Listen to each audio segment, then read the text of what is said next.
जय श्री कृष्णा। राधे राधे। वसुदेवसुतं देवं कंसचाणूरमर्दनं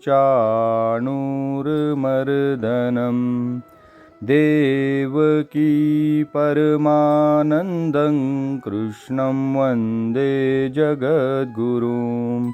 कृष्णं वन्दे जगद्गुरुम्।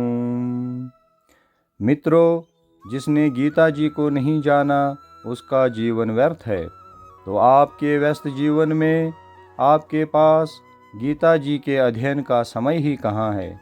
आपकी इस समस्या के समाधान के लिए प्रातःकाल क्रमानुसार गीता जी के एक श्लोक का वीडियो लाया जाता है।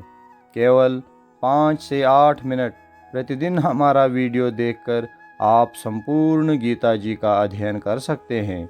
हमारे चैनल श्री कृष्णा सरमन को सब्सक्राइब करना ना भूलें। दोस्तों, कीजिए अपने दिन की शुरुआत भगवत गीता जी के एक श्लोक के साथ। दोस्तों, क्या आप जानते हैं कि वैदिक ज्ञान शोध का विषय नहीं है। हमारा शोध कार्य अपूर्ण है क्योंकि हम अपूर्ण इंद्रियों के द्वारा शोध करते हैं। हमें पहले से चले आ रहे पूर्ण ज्ञान को परंपरा द्वारा स्वीकार करना होगा। जैसा कि भगवत गीता में कहा गया है, हमें ज्ञान को परंपरा के उपयुक्त स्रोत से ग्रहण करना होता है। जो परंपरा परम आध्यात्मिक गुरु साक्षात भगवान से प्रारंभ होती है और गुरु शिष्यों की ये परंपरा आगे बढ़ती जाती है। शास्त्र के रूप में अर्जुन भगवान कृष्ण से शिक्षा ग्रहण करता है और उनका विरोध किए बिना वो कृष्ण की सारी बातें स्वीकार कर लेता है।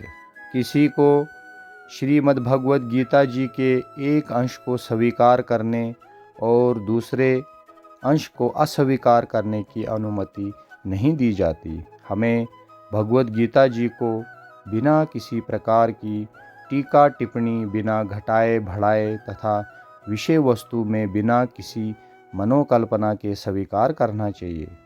गीता को वैदिक ज्ञान की सर्वाधिक पूर्ण प्रस्तुति समझना चाहिए। वैदिक ज्ञान दिव्य स्रोतों से प्राप्त होता है और स्वयं भगवान ने पहला प्रवचन किया था।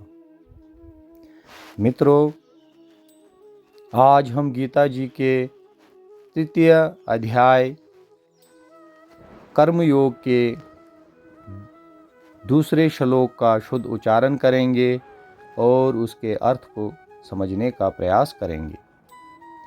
दोस्तों, तीसरे अध्याय का दूसरे श्लोक को हम चरण वाइज बांटेंगे। इसको 4 हिस्सों में बांटेंगे। पहले चरण वाइज इसका शुद्ध उच्चारण करने का प्रयास करेंगे और उसके बाद पूरा श्लोक जो है उसे पढ़ेंगे। पहला चरण इस प्रकार से है, व्यामिश्रेणेव वाक्येन। दूसरा चरण, बुद्धिं मोहयसीव मे। तीसरा चरण, तदेकं वद निश्चित्य।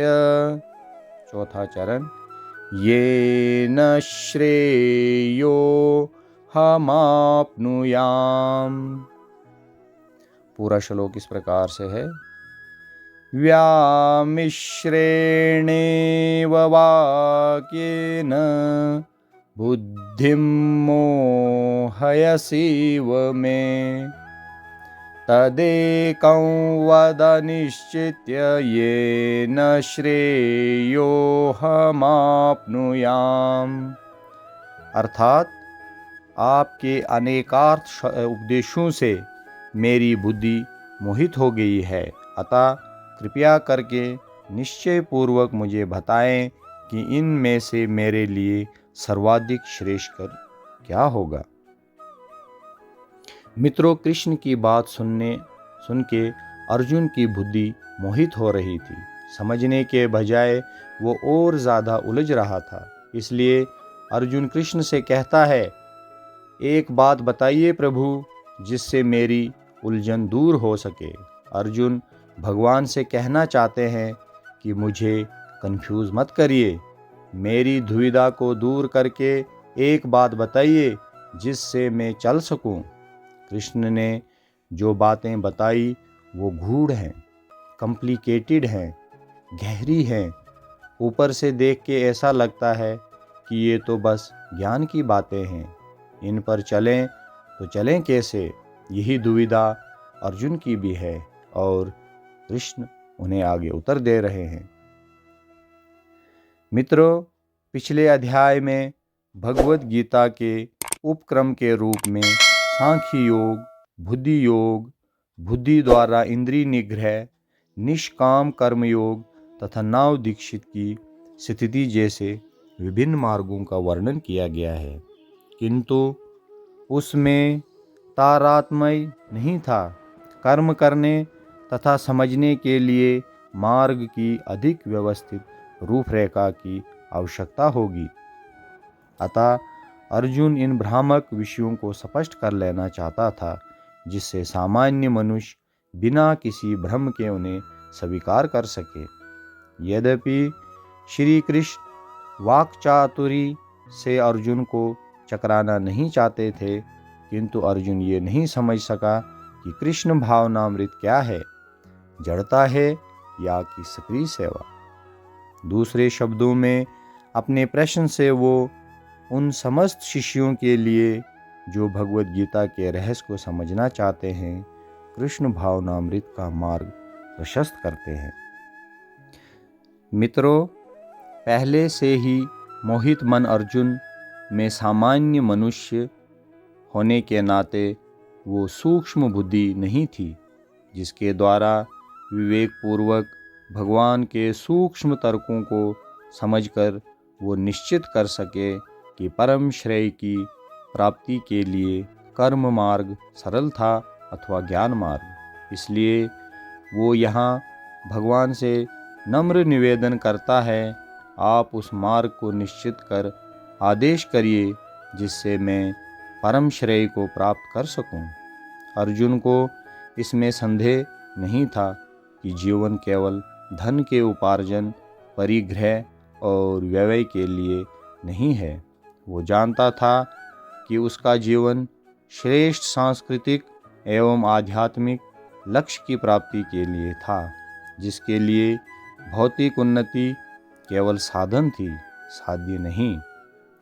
अर्जुन मात्र ये जानना चाहता था कि वो उपलब्ध परिस्थितियों का जीवन की लक्ष्य प्राप्ति और भविष्य निर्माण में किस प्रकार सदुपयोग करे।